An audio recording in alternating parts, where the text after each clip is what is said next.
லட்சக்கணக்கான ரசிகர்கள் கொண்டாடுற டாப் ஹீரோஸோட படங்களில் பெரும்பாலும் பெண் கதாபாத்திரத்துக்கு அதிகமான முக்கியத்துவம் கொடுக்கப்படுறது கிடையாது.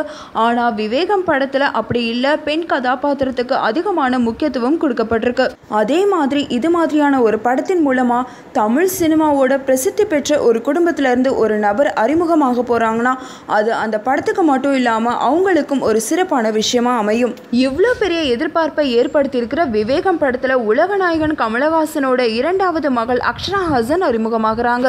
இப்போ அக்ஷரா ஹாசன் விவேகம் படத்தை பற்றி சில விஷயங்கள் பேசியிருக்காங்க.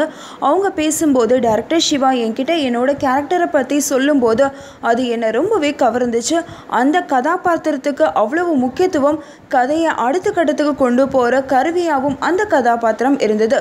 பல பரிணாமங்கள் கொண்ட இந்த கதாபாத்திரத்தில் பண்ணதில் எனக்கு ரொம்பவே மகிழ்ச்சி அப்படின்னு சொல்லியிருக்காங்க. அஜித் சார் கூட வேலை செஞ்சது ஒரு அருமையான அனுபவம் தான். ஒரு மிகப்பெரிய ஸ்டார் அப்படின்ற எண்ணம் துளி கூட இல்லாமல் எல்லாருக்குமே உதவியாக இருப்பார். எங்கள் 2 பேருக்குமே ஃபோட்டோஸ் எடுக்கிறது ஆர்வம் அதிகம் அப்படின்றதுனால அதை பற்றி ஷூட்டிங் இன்டர்வல்ஸ்லாம் நிறையா பேசியிருக்கோம்.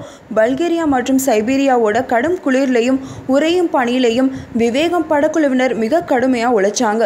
அந்த அசுர உழைப்போட பலனை மக்கள் கூடிய சீக்கிரமே தேட்டர்ஸில் பார்க்க போகிறாங்க.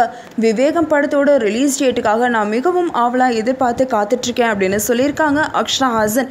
இந்த நியூஸ் உங்களுக்கு பிடிச்சதுன்னா லைக் பண்ணுங்கள், ஷேர் பண்ணுங்கள், கமெண்ட் பண்ணுங்கள். இந்த மாதிரி நிறைய இன்ட்ரெஸ்டிங்கான சினிமா நியூஸை நீங்கள் தெரிஞ்சுக்கணும்னு நினச்சிங்கன்னா மறக்காமல் நெட் டிவி ஃபார் யூக்கு சப்ஸ்கிரைப் பண்ணிவிடுங்க.